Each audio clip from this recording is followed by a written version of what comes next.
고은이와 아이들 너무 멋있었습니다. 야, 고은이가 이 워십에 은사가 있어요. 네. 그래서 고은이 아이들 앞으로도 기대합니다. 네. 한 달에 한 번씩은 준비하세요. 오늘 좀 짧았어요. 네. 우리 부활하신 예수님께 감사드립시다. 하나님 감사합니다. 우리 한번 서로 고백할 때 예수님 진실로 부활하셨습니다. 예수님의 십자가와 부활이 복음의 핵심이에요. 그래서 바울은 복음 위에 굳게 서라고 오늘 2절에 강조하고 있어요. 너희가 만일 내가 전한 그 말을 굳게 지키고 헛되이 믿지 아니하였으면 그로 말미암아 구원을 받으리라. 그리고 로마서에도 10장 9절에 내가 만일 내 입으로 예수를 주로 시인하며 또 하나님께서 그를 죽은 자 가운데에서 살리신 것을 내 마음에 믿으면 구원을 받으리라. 그래서 여러분, 복음의 핵심은 예수님의 십자가에서 죽으심과 부활입니다. 복음의 핵심이 뭐라고요? 예수님의 십자가에서 죽으심과 부활. 죽으심만 붙들면 안 돼요. 부활까지가 이런 복음의 핵심인 것입니다. 그래서 이 고린도 교회의 가장 심각한 문제가 부활을 부정하고 의심하는 자들이 나타나기 시작했었어요. 그래서 이 부활을 의심한다는 것은 신앙의 뿌리를 다 뽑는 것이기 때문에 이 바울 사도가 그들을 책망하면서 오늘 부활의 첫 번째 증거를 성경을 가지고 얘기하고 있습니다.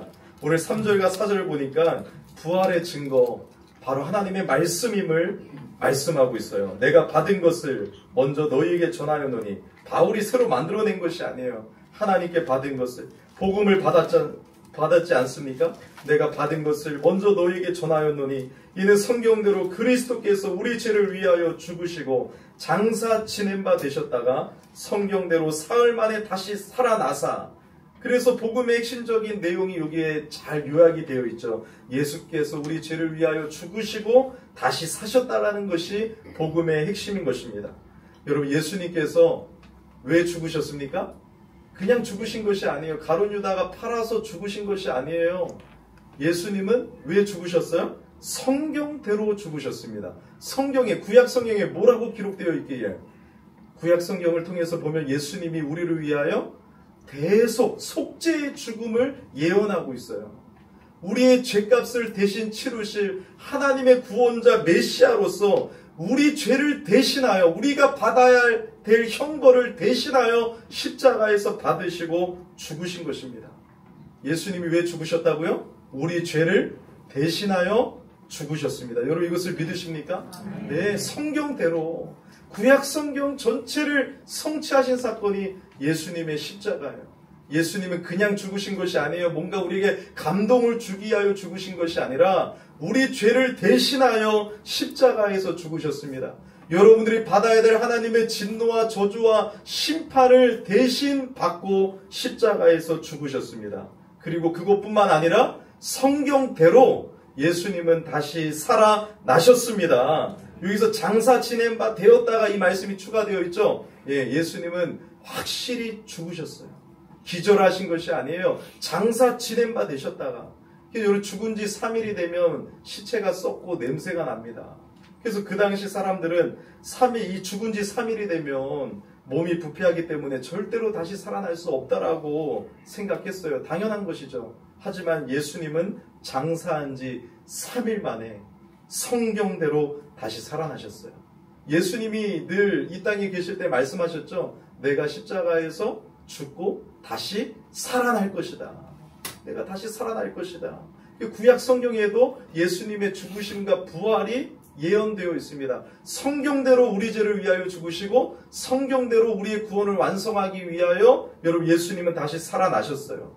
그래서 예수님의 부활이 없었다면 기독교는 다 거짓말이에요. 우리 다 이단이에요. 다 사이비예요. 하지만 예수님이 진실로 부활하셨기 때문에 기독교만이 생명이고 진리입니다. 예수님만이 구원자이십니다. 예수님만이 진리이십니다. 내가 곧 길이요 진리요 생명이니 나로 말미암지 않고서는 아버지께로 갈 자가 없는 것입니다. 예수님의 부활은 주님의 모든 것을 확증해요. 예수님의 말씀이 진리임을 확증합니다. 예수님은 죄가 없으신 하나님의 아들이시고 구원자가 되시고 메시아가 되신다는 것을 확증하는 사건이 바로 부활이에요. 예수님이 우리 죄를 위하여 죽으시고 부활하심으로 말미암아 우리를 위한 속죄 사역임을 증명하신 거예요. 예수님 만약에 부활이 없었다면 어떻게 될까요? 예수님은 그냥 자기 죄 때문에 죽은 거예요. 그냥 순교당한 거나 마찬가지예요. 그냥 인간일 뿐이에요. 하지만 예수님은 십자가에서 죽으시고 부활하심으로 말미암아 우리를 위한 속죄 사역임을 확증하시고 예수님이 하나님의 아들이시고 죄가 없으신 하나님이심을 증명하신 것이에요. 아시겠죠, 여러분? 그래서 예수님이 부활하셨으므로 그의 죽음이 우리를 대신하여 죽으신 대속의 죽음이요, 그가 우리 죄를 담당하시는 메시아라는 사실이 확인된 것이에요. 이사야 53장 5절과 6절 말씀이 성취된 거예요. 한번 찾아볼게요, 여러분. 구약 성경을 한번 펴보세요. 이사야 53장 5절에서 6절입니다. 이사야 53장 5절에서 6절. 다 같이 읽겠습니다. 시작. 그가 찔림은 우리의 허물 때문이요, 그가 상함은 우리의 죄악 때문이라. 그가 징계를 받음으로 우리는 평화를 누리고 그가 채찍에 맞음으로 우리는 나음을 받았도다. 우리는 다 양 같아서 그를 행하여 각기 제 길로 갔거늘 여호와께서는 우리 모두의 죄악을 그에게 담당시키셨도다. 예수님의 십자가 부활이 이 말씀을 성취하셨습니다. 예수님은 성경대로 죽으시고 성경대로 부활하셔서 우리의 죄를 담당해 주셨습니다. 자, 그리고 바울이 이 부활을 못 믿는 사람들, 부활의 증거를 말하고 있어요. 바로 예수님을 만난 증인들의 고백이 5절부터 8절에 나와 있어요. 여러분, 법정에서도 증인 한 사람의 증언은 대단합니다. 보험회사에서도요, 이 교통사고의 현장 증인이 한 명만 있어도 보험회사에서 보험금을 지급해요. 유대인들은 특별히 증인 2명을 중요하게 생각했어요. 증인 2명이 있어야 확실하게 사건이 입증되는 것이었어요. 그런데 오늘 이 성경을 보니까 5절부터 보면 게바가 누구예요? 베드로입니다. 예수님을 3번 부인했던 베드로. 그 베드로를 부활의 주님이 찾아가셨습니다. 다시 살아나신 예수님이 베드로를 만나 주셨어요. 베드로를 만나 주셨어요. 십자가에서 죽으신 것으로 끝난 것이 아니라 3일 만에 다시 부활하셔서 게바에게 보이셨다. 하나님 우리를 절대로 버리지 않습니다. 하나님 우리를 절대로 내버려 두지 않습니다. 실패하고 쓰러지고 넘어졌던 좌절 속에 있었던 베드로를 찾아가셔서 베드로를 만나주시고 회복시켜주셨어요. 부활의 주님을 만나면 회복됩니다. 부활의 주님을 만나면 살아납니다. 그리고 후에 12제자에게도 예수님이 자신을 보여주셨어요. 만나주셨어요. 그리고요, 6절에 보니까 그뿐만 아니라 500여 형제에게 500명 이상의 사람들에게 일시에 보이셨나니 그 중에 지금까지 대다수는 살아있고 어떤 사람은 잠들었으며, 그 성경이 기록된 그 시기에 여러분 500여 명에게 예수님이 보여주셨는데 이제 그 성경에 기록된 그 시기에는 대다수가 살아있다라고 지금 증거하고 있는 것이에요. 그 외에 누구에게도 보이셨어요? 야고보에게도 보이셨다. 야고보는 예수님의 그 육신의 동생이죠. 원래는 예수님을 안 믿었어요. 근데 부활의 주님을 만나고 야고보가 완전히 뒤집어지죠. 야고보가 나중에 한마디로 말하면 예루살렘 총회장 역할을 해요. 총회장 역할. 그러니까 베드로와 야고보는 초대교회 기둥들이에요. 지도자들이에요. 이 지도자 2명의 이름을 여기에 기록한 거는 베드로, 야고보의 이 증언이 여러분 정말로 무게가 있는 증언인 것이죠. 지도자들의 증언이기 때문에. 그뿐만 아니라 누구에게도 보이셨어요? 8절에 맨 나중에 만삭되지 못하여 난 자 같은 내게도 보이셨느니라. 고린도전서 지금 기록한 사람이 누구예요? 바울이잖아. 바울이 원래 누구였습니까? 예, 바울이 예수님을 믿는 사람들을 핍박했던 사람이죠. 그가 부활의 증인이 되었어요. 그가 부활을 증거합니다. 왜요? 부활의 주님이 빛으로 찾아오셨기 때문에. 예수님을 믿는 사람들을 잡아 죽이려고 다메섹으로 가는 길에 부활의 주님을 만났잖아요. 그때 바울이 뒤집어지죠. 여러분, 부활의 주님을 만나면 사람이 변화됩니다. 사람 잘 안 변화되잖아요. 사람 잘 안 변화돼요. 아무리 유명한 김창옥 씨 같은 여러분 유명한 강사의 말을 들어도 사람 안 변화돼요. 하지만 예수님을 만나면 변화됩니다. 살아계신 예수님을 만나고 바울이 변화되어서 이제 예수를 믿는 사람들을 죽이려고 하는 것이 아니라 예수님이 구원자이심, 예수님이 메시아이심을 알고 그 예수님의 부활을 증언하는 증인이 되었습니다. 여러분, 예수님의 부활은 목격자가 있고 증인이 있어요, 증인. 이거는 부인할 수 없는 역사적인 사실이에요. 그 당시에 여러분들 지금 유명한 사람 딱 이름을 대면 다 알듯이 예수님의 부활은 역사적인 사실이었어요. 왜요? 500명이 넘도록 사람들이 다 봤기 때문에. 예수님이 부활하셔서 40일 동안 이 땅에 계시면서 여러분 많은 사람들을 만나주셨어요. 예수님의 제자들에게는 사복음서를 보니까 부활하신 주님이 제자들에게 11번이나 나타나셨습니다. 그러니까 부활하신 주님을 진짜 만나고 목격한 사람들로 하여금 여러분 예수님의 부활은 역사적인 사실이었어요. 여러분 역사적인 사실이 아니었다면 예수님의 제자들이 변화되었을까요? 거짓말을 가지고 목숨을 다해 생명 다해 따라갔을까요? 아니에요. 역사적으로 봐도 거짓말을 오래 못 가요. 거짓말은 오래 못 갑니다. 1세기를 넘어갈 수가 없어요. 근데 여러분 예수님이 돌아가신 지 지금 2000년이나 넘었는데 예수님의 이 부활이 거짓말이라면 기독교가 있겠습니까? 없죠. 그리고 저도 만났고 여러분들도 부활의 주님을 만났기 때문에 우리가 변화되었고 예수의 생명 얻었고 하나님의 자녀된 권세를 받았고 지금도 예수님이 살아계셔서 우리와 함께 하시고 우리 예배를 받고 계시잖아요. 우리는 그 주님과 날마다 동행하고 그 주님과 인격적인 교제를 나누며 살아가고 있잖아요. 그죠? 그러므로 여러분 우리가 부활의 증인입니다. 날마다 여러분 주님을 만나고 있기 때문에 우리는 이 주님의 부활을 의심하지 않고 이것이 또 믿어지는 것이 은혜고 감사죠. 여러분 마가복음을 보면 첫 번째 목격자가 누구였냐면 막달라 마리아, 야고보와 요새 어머니 마리아, 살로메였어요.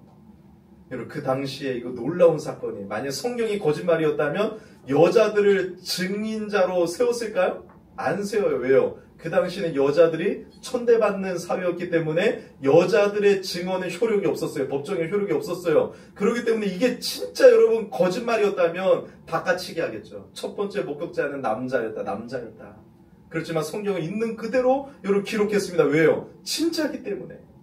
그래서 막달라 마리아, 야고보와 요세오니 마리아, 살로메가 예수님의 부활을 목격했습니다.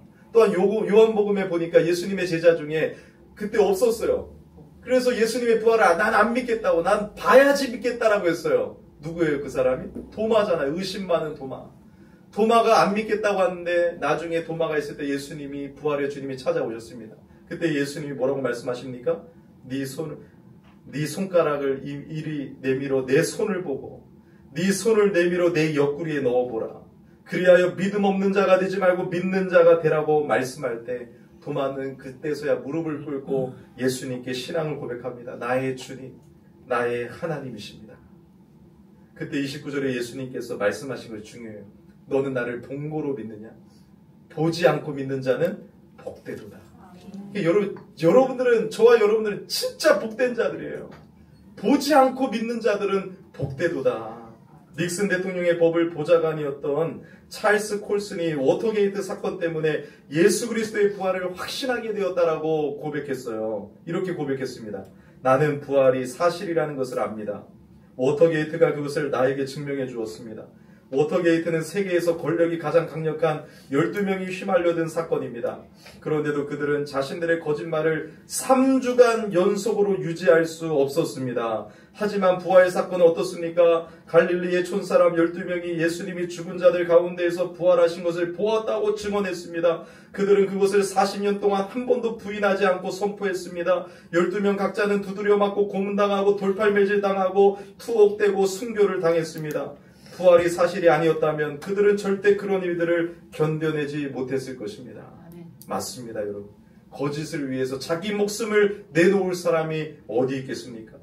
예수님의 제자들은 예수님의 십자가와 부활 이전에는 도망가고 부인했지만 예수님의 부활을 경험하고 예수님의 부활을 목격하고 주님을 만났을 때 끝까지 순교하는 하나님의 사람들로 살아갔습니다.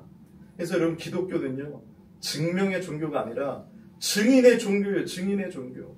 예수님의 부활을 여러분 믿는 게 아니라 예수님 그 부활하신 주님을 만났습니다. 살아계신 주님을 만났습니다. 오늘도 우리 주님을 만나고 살아갑니다. 그분과 함께 살아갑니다. 왜요? 살아계신 분이기 때문에. 예수님은 살아계시기 때문에. 예수님의 무덤은 빈 무덤이에요.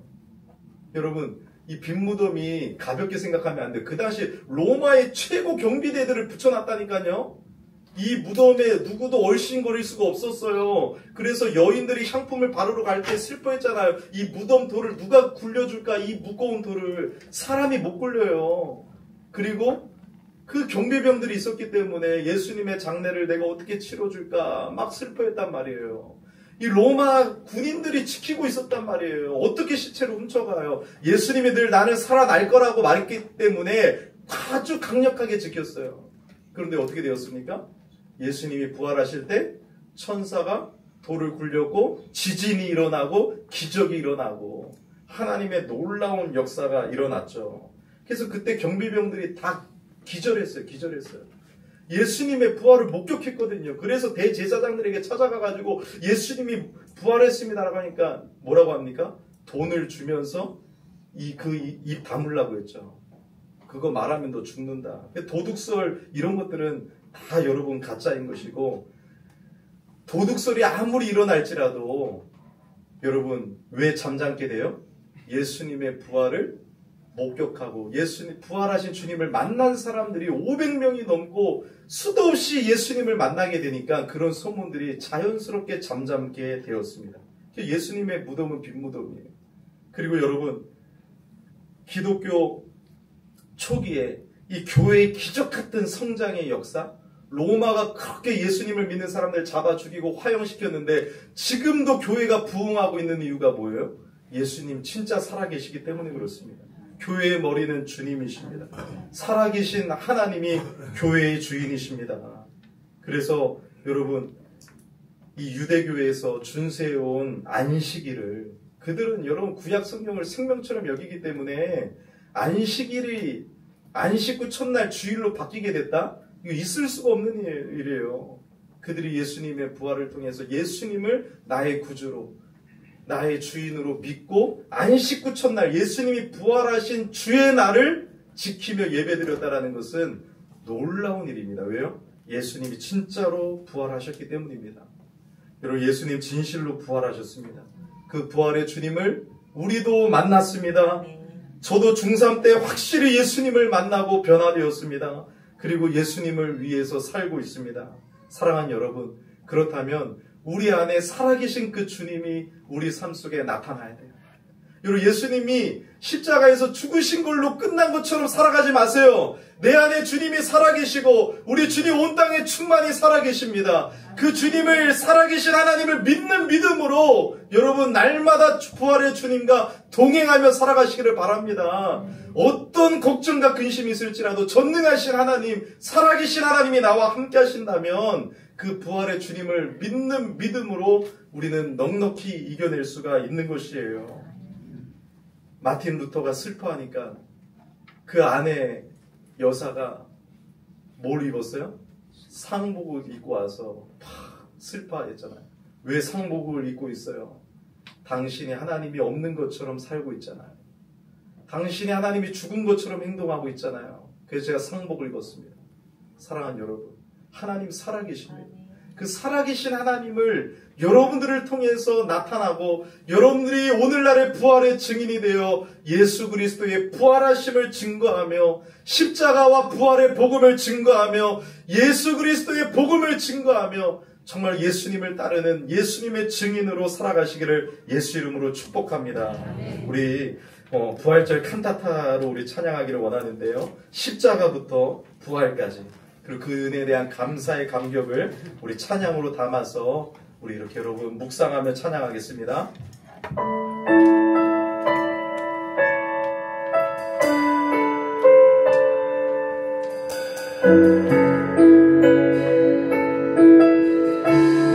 우리 가사를 생각하면서 잊을 수 없네 하나님의 사랑, 날 살리시려고 주신 생명, 내 십자가 진 오르신 갈보리 언덕,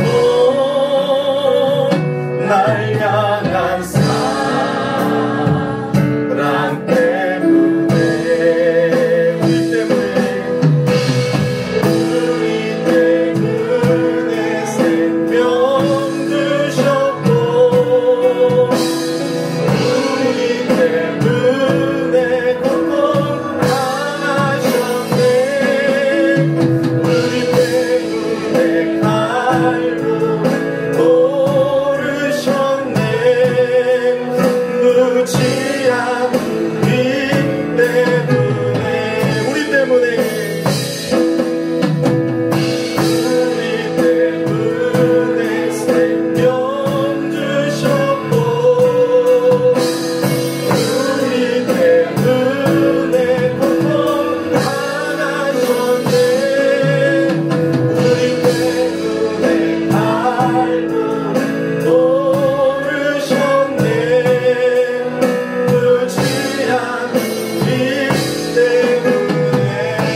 하나님 아버지, 우리를 만나주셔서 감사합니다. 우리에게 믿음 주셔서 감사합니다. 살아계신 예수님을 만나고 영원한 생명 되시고 하나님의 자녀로 살게 해주셔서 감사합니다. 우리도 부활의 주님을 만났습니다. 우리도 부활의 증인으로 살아가기를 원합니다. 우리에게 성령의 충만함을 주시옵시고 주님 오실 때까지, 주님 부르시는 그날까지 예수의 증인이 되어 자기 십자가를 지고 자기를 부인하며 예수님을 따라가겠습니다. 하나님, 우리를 끝까지 붙잡아 주셔서 이 믿음으로 살 수 있도록 은혜 내려 주시옵소서. 그 마음으로 하나님 앞에 헌신하며 헌금을 드립니다. 하나님 받아주셔서 하나님의 영광의 도구로 사용하여 주시옵시고 우리의 삶을 하나님이 축복하여 주시옵소서. 특별히 고난주간 금식 헌금을 통하여 미얀마를 돕기를 원합니다. 작은 헌금이지만 오병이의 기적의 역사로 하나님 많은 영혼들을 먹이셨던 것처럼 우리 이 물질을 통하여 미얀마를 살려주시고 미얀마가 하나님께로 돌아올 수 있도록 은혜 내려주시고 부활의 주님이 만나 주시옵소서. 살아계신 하나님을 만날 수 있도록 은혜를 내려주시옵소서. 하나님, 모든 영광을 하나님 홀로 받아 주시옵시고 우리는 언제나 겸손히 주님을 높일 수 있게 하여 주시옵소서. 감사드리며 존귀하신 예수님의 이름으로 봉헌 감사 기도드립니다. 아멘.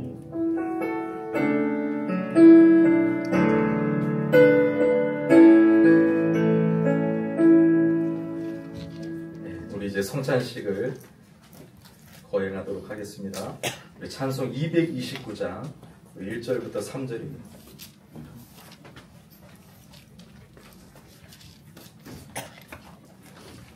찬송 229장 1절로 3절입니다.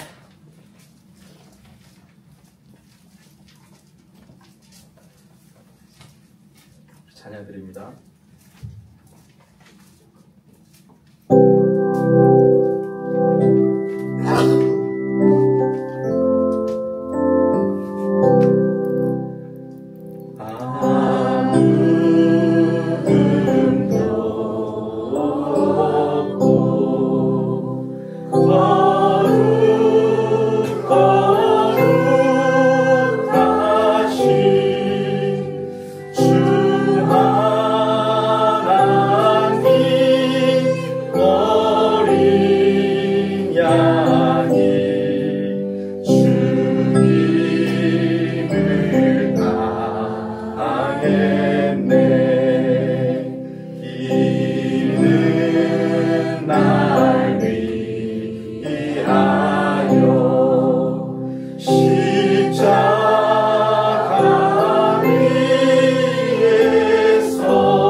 고린도전서 11장 23절에서 29절입니다.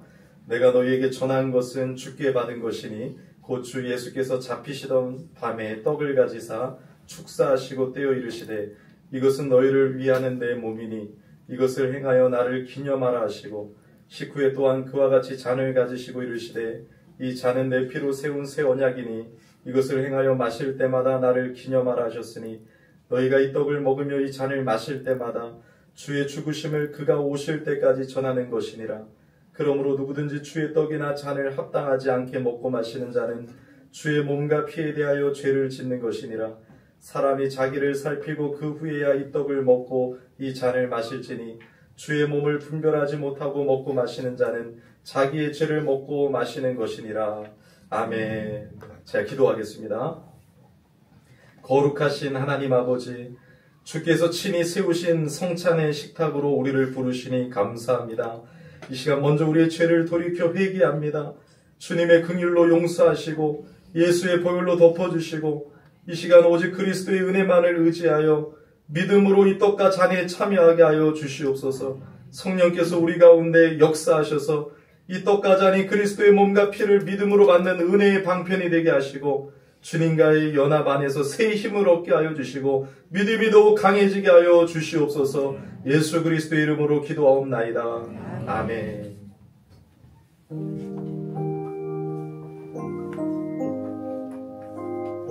여러분, 이 예식은 무음 입교인들만이 떡과 잔을 받을 것이요, 무음 입교인이라고 할지라도 양심의 가책을 느끼는 이는 스스로 삼가는 것이 가한 줄 압니다. 우리 분명하겠습니다.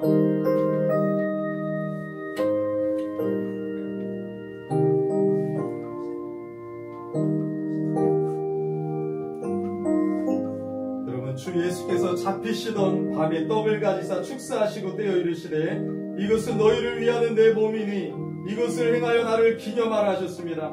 그리스도께서 몸을 찢으심으로 우리의 죄와 허물을 담당하셨습니다.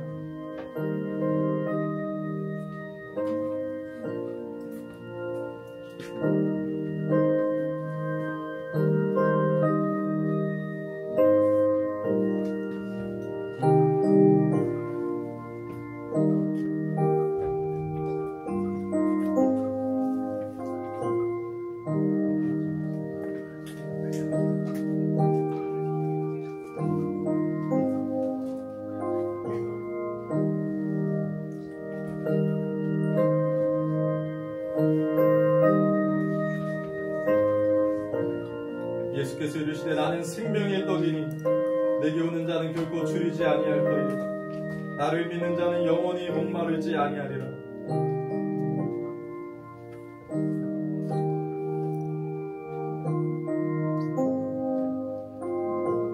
그러나 내가 너에게 이르기를 너희는 나를 보고도 믿지 아니하는도다 하였느니라. 아버지께서 내게 주시는 자는 다 내게로 올 것이요 내게 오는 자는 내가 결코 내쫓지 아니하리라. 내가 하늘에서 내려온 것은 내 뜻을 행하려 함이 아니요 나를 보내신 이의 뜻을 행하려 함이니라. 나를 보내신 이의 뜻은 내게 주신 자 중에 내가 하나도 잃어버리지 아니하고 마지막 날에 다시 살리는 이것입니다.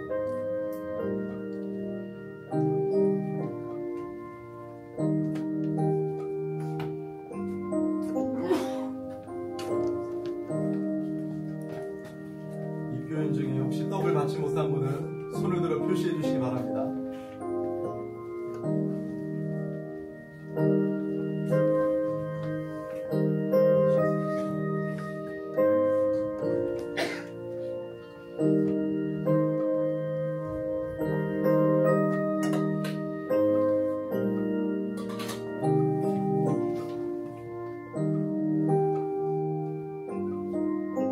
분명하겠습니다. 주 예수님께서 잡히시던 밤에 떡을 가지사 축사하시고 또 식후에 또한 이와 같이 잔을 가지고 이르시되 이 잔은 내 피로 세운 새 언약이니 이것을 행하여 마실 때마다 나를 기념하라 하셨습니다. 그리스도께서 피를 쏟으심으로 우리의 죄와 허물을 담당해 주셨습니다.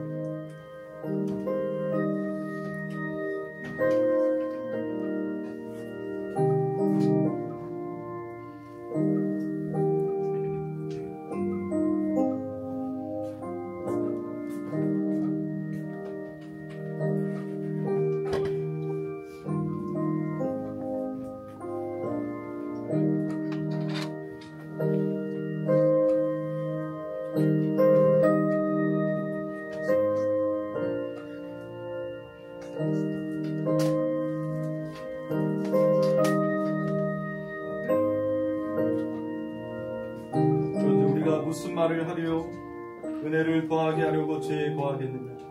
그럴 수 없느니라. 죄에 대하여 죽은 우리가 어찌 그 가운데 더 살리며 무릇 그리스도 예수 합하여 세례를 받은 우리는 그의 죽으심과 합하여 세례를 받은 줄을 알지 못하느냐. 그러므로 우리가 그의 죽으심과 합하여 세례를 받음으로 그와 함께 장사되었나니 이는 아버지의 영광으로 말미암아 그리스도를 죽은 자 가운데에서 살리신과 같이 우리로 또한 새 생명 가운데서 행하게 하려 함이라. 만일 우리가 그의 죽으심과 같은 모양으로 연합한 자가 되었으면 또한 그의 부활과 같은 모양으로 연합한 자도 되리라. 우리가 알거니와 우리의 옛사람이 예수와 함께 십자가에 못 박힌 것은 죄의 몸이 죽어 다시는 우리가 죄에게 종노릇 하지 아니하려 함이니 이는 죽은 자가 죄에서 벗어나 의롭다 하심을 얻었습니다. 만일 우리가 그리스도와 함께 죽었으면 또한 그와 함께 살 줄을 믿노니 이는 그리스도께서 죽은 자 가운데에서 살아나셨으며 다시 죽지 아니하시고 사망이 다시 그를 주장하지 못할 줄을 알미로라. 그가 죽으심은 죄에 대하여 단번에 죽으시며 그가 살아계심은 하나님께 대하여 살아계심이니 이와 같이 너희도 너희 자신을 죄에 대하여는 죽은 자요 그리스도 예수 안에서 하나님께 대하여는 살아있는 자로 여길지어다. 그러므로 너희는 죄가 너희 죽을 몸을 지배하지 못하게 하여 몸의 사욕에 순종하지 말고 또한 너희 지체를 불의의 무기로 죄에게 내주지 말고 오직 너희 자신을 죽은 자 가운데에서 다시 살아난 자 같이 하나님께 드리며 너희 지체를 의의 무기로 하나님께 드리라. 죄가 너희를 주장하지 못하리니 이는 너희가 법 아래에 있지 아니하고 은혜 아래에 있습니다. 떡을 받았으나 잔을 받지 못한 세례교인 있으면 손을 들어 표시해 주시기 바랍니다. 김명희 쌤.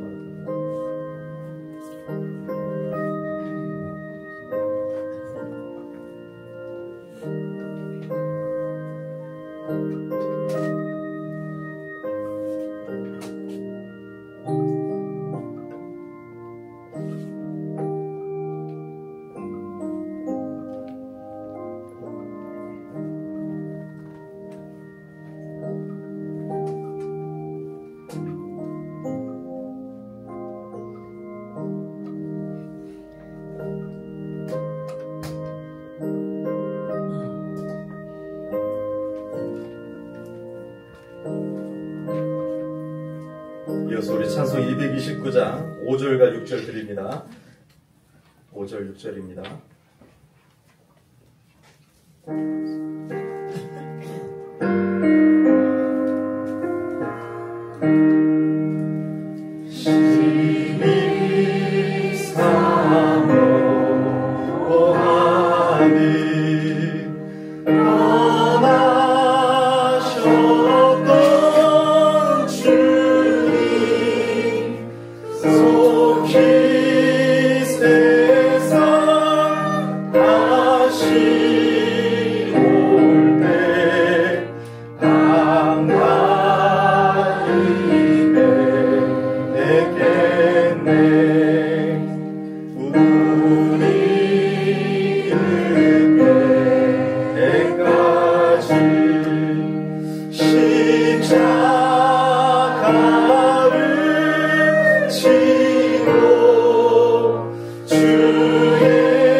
우리 옆에 분들과 고백합시다. 우리 예수 안에서 한 몸입니다.